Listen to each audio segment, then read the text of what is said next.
नमस्कार, फाइटर समाचार में आपका स्वागत है। पेश आज 11 जुलाई शाम 4 बजे राजस्थान की खास खबरें। दूरसंचार नियामक ट्राई ने दूरसंचार उपभोक्ता संरक्षण विनियम 2026 का नया मसौदा जारी किया है, जिसका लक्ष्य उन ग्राहकों को राहत देना है जो मोबाइल डेटा का उपयोग नहीं करते हैं। नए प्रस्ताव के अनुसार दूरसंचार कंपनियों को अब डेटा रहित केवल कॉल व एसएमएस वाले पैक उसी वैधता अवधि के साथ पेश करने होंगे जो उनके डेटा प्लान्स की हैं। चूंकि मोबाइल रिचार्ज की कीमतों में डेटा का हिस्सा 50 से 70% तक होता है, इसलिए यह नियम लागू होने पर केवल कॉल वाले प्लान की लागत में भारी कमी आएगी और वे मौजूदा कीमतों से आधी या उससे कम हो सकते हैं। इसका सीधा लाभ फीचर फोन उपभोगकर्ताओं, बुजुर्गों और वाईफाई का उपयोग करने वाले ग्राहकों को मिलेगा। इसके अतिरिक्त ट्राई ने यह भी स्पष्ट किया है कि ट्रू कॉलर जैसे बैंकिंग व सरकारी ऐप्स 1600 सीरीज और व्यावसायिक 140 सीरीज के कॉल्स को ब्लॉक नहीं कर पाएंगे।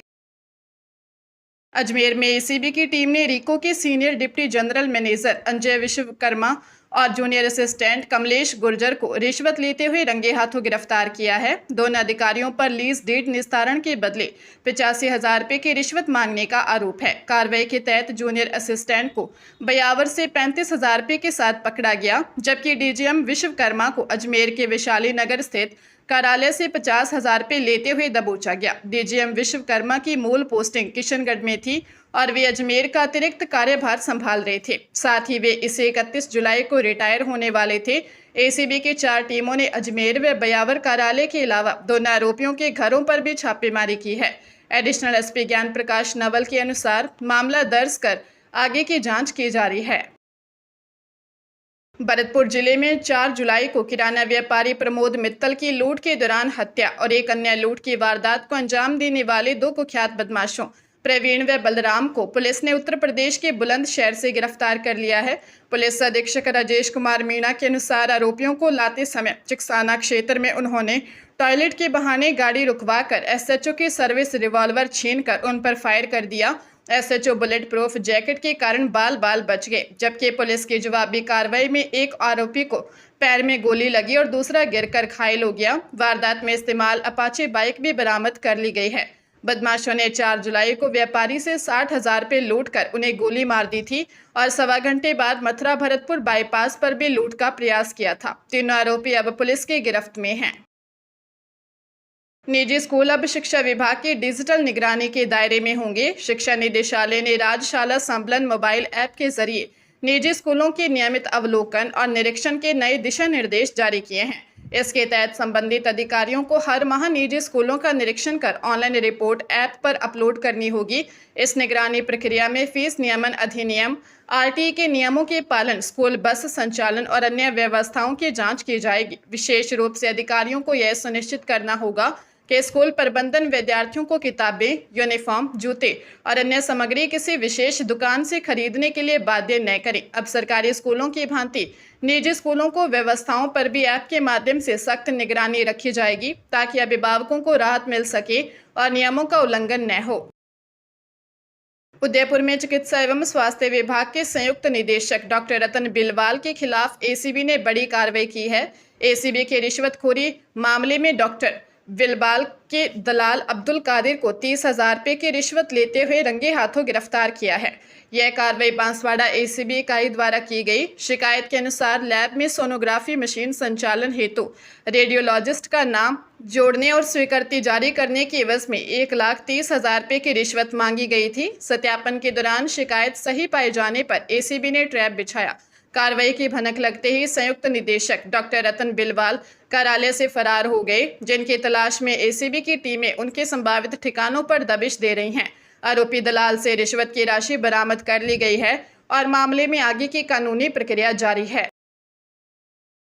भारत और इंग्लैंड के बीच 5 मैचों की T20 सीरीज का अंतिम मुकाबला आज साउथहैम्पटन के रोज बाउल स्टेडियम में शाम 7 बजे खेला जाएगा। इंग्लैंड सीरीज में 3-0 की अजय बढ़त बनाए हुए है और आज जीत दर्ज कर T20 रैंकिंग में नंबर 1 बनने की कोशिश करेगा। T20 वर्ल्ड कप जीतने के बाद से भारतीय टीम लगातार 6 मैचों में जीत के इंतजार में है। अगर भारत यह मैच हारता है तो वह पहली बार इंग्लैंड के खिलाफ लगातार 4 T20 मैच गंवाएगा। श्रेयस अय्यर की कप्तानी में भारतीय टीम के लिए यह साख बचाने का मुकाबला होगा, जहां युवा वैभव सूर्यवंशी से बड़ी पारी की उम्मीदें हैं। वहीं इंग्लैंड के फिल सॉल्ट, हैरी ब्रूक और जैकब बेथेल शानदार फॉर्म में रहे हैं। पिच बल्लेबाजों और तेज गेंदबाजों दोनों के लिए अनुकूल मानी जा रही है, जहां पहली पारी का औसत स्कोर 166 रन है। पंजाब के कपूरथला में पौष इलाके सनी साइड में घर में पेंट का काम करने वाले रंजीत सिंह ने ही एक बुजुर्ग दंपति को 5 घंटे बंधक बनाकर लूट की सनसनीखेज वारदात को अंजाम दिया। आरोपी ने मालिक पवन कुमार पर जानलेवा हमला किया और रिवॉल्वर के बल पर उन्हें व उनकी पत्नी को कमरे में बंद कर दिया। इस दौरान आरोपी ने घर की अलमारियां तोड़कर लाखों के सोने, हीरे के जेवरात, नकदी और महत्वपूर्ण दस्तावेज लूट लिए। रात को बेटे के घर लौटने पर घटना का पता चला। आरोपी ने जाते समय पीड़ित के बेटे को वॉइस मैसेज भेजकर जान से मारने की धमकी भी दी है। सिटी पुलिस ने डकैती, आर्म्स एक्ट और अन्य धाराओं में मुकदमा दर्ज कर सीसीटीवी फुटेज के आधार पर आरोपी की तलाश तेज कर दी है और संभावित ठिकानों पर छापेमारी जारी है।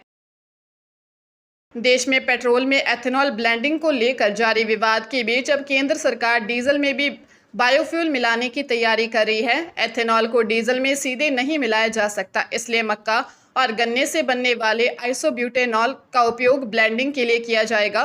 सरकार का मानना है कि इससे कच्चे तेल के आयात में कमी आएगी और किसानों को भी लाभ होगा। वर्तमान में सार्वजनिक परिवहन और माल ढुलाई में डीजल की खपत अधिक है, जिसे देखते हुए सरकार इस बायोफ्यूल के निर्माण और परीक्षण पर काम कर रही है। इस बीच यह तथ्य भी सामने आया है कि भारत से फ्रांस और नीदरलैंड जैसे देशों को जो लगभग 1.5 करोड़ टन पेट्रोल सालाना निर्यात किया जाता है, वह बिना किसी ब्लेंडिंग वाला शुद्ध पेट्रोल होता है।